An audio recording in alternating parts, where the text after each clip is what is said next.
കണ്ട് തെറ്റ് ചെയ്ത് നന്മകളിലേക്ക് ചിന്തിക്കുക പോലും ചെയ്യാതെ ഗ്രന്ഥങ്ങൾ മുഴുവനും തിന്മ കൊണ്ട് നിറഞ്ഞു കഴിയുമ്പോ അവന്റെ വലത് കൈയിലേക്ക് കിതാബ് കൊടുക്കൂല, അവന്റെ കയ്യിലേക്ക് വിശുദ്ധ ഗ്രന്ഥം അല്ലാഹു കൊടുക്കൂല. എങ്ങനെയാണ് പടച്ച തമ്പുരാൻ അവന് ഗ്രന്ഥം കൊടുക്കുന്നതെന്നറിയോ? വമ്മാമൻ ഊതിയ കിതാബഹു വറാഅ ലഹ്രിഹി ഫസൗഫ യദ്ഉ സുബൂറാ.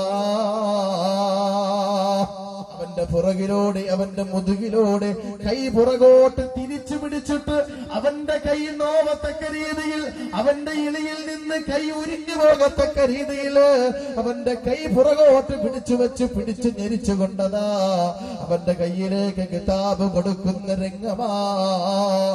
ആ സമയത്ത് അവൻ വിളിച്ചു പറയുമത്രേ, ഫയഖൂലു യാ ലൈതനീ ലം ഊത കിതാബിയാ വലം അദ്രി മാ ഹിസാബിയാ.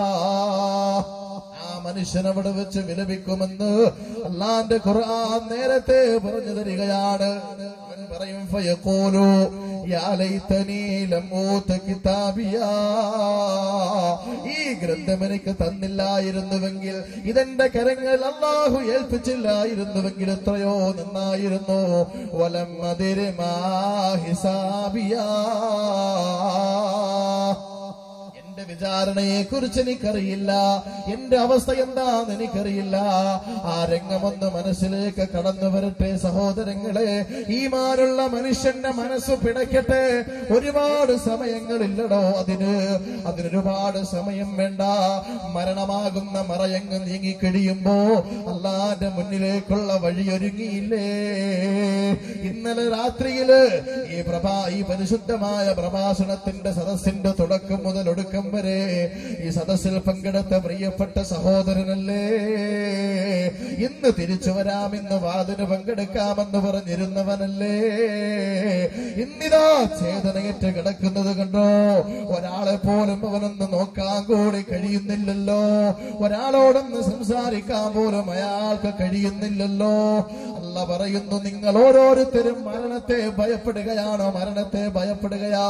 പക്ഷേ ഒരു ദിവസം നിന്റെ മുമ്പിലേക്ക് അസ്രായേൽ വരുന്നുണ്ട് മോനെ. ഒരു ദിവസം 7 പ്രാവശ്യം നിന്റെ മുന്നിലൂടെ അസ്രായേൽ കടന്നു പോകുന്നുണ്ട്. ഏത് സമയത്ത് പടച്ചോൻ ഇതാ അറാദ ശൈആ അയ്യഖൂല ലഹു കുൻ ഫയകൂൻ.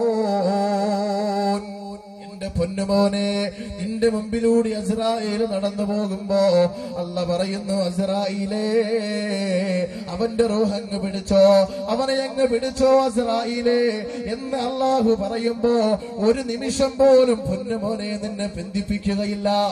അല്ലാഹുവിന്റെ ഖുർആൻ പറയുന്നു, നിന്നെ അതിൽ നിന്ന് വിസ്മരിക്കുന്നത്, നിന്നെ മാറ്റി നിർത്തുന്നത് നിന്റെ സമ്പത്തും നിന്റെ സന്താനങ്ങളും കുടുംബവുമാണ്. ആ സന്താനത്തിന് വേണ്ടിയല്ലേ എത്ര നമസ്കാരങ്ങളാ മാറ്റിവെച്ചത്.